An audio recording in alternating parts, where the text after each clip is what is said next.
नमस्कार मंडळी, चला आज आपण मस्त खरवस बनवूया। तर त्याच्यासाठी एक फुलपात्र भरून मी कच्चं दूध घेतलेलं आहे आणि एक फुलपात्र भरून आपलं नॉर्मल दूध घेतलेलं आहे। नंतर त्यात बारीक चिरलेला गूळ टाकून ते छान एकत्र करून घेतलं। नंतर ते एका भांड्यात काढून घेतलं, गाळून घ्यायचं आहे।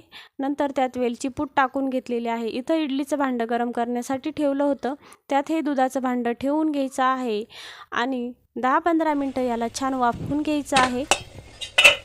तर 10-15 मिनिटानंतर बघूया, तर आपला खरवस तयार झालेला आहे। नंतर तो काढून घ्यायचा आहे आणि थंड करून आपल्याला याच्या वड्या पाडून घ्यायच्या आहे।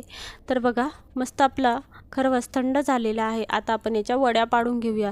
तर अगदी सुरेख आणि चवीला सुद्धा खूप छान लागतो आणि पौष्टिक सुद्धा असतं। तर तुम्ही सुद्धा असा खरवस नक्की बनवून बघा आणि कसा झाला कमेंटमध्ये नक्की सांगा।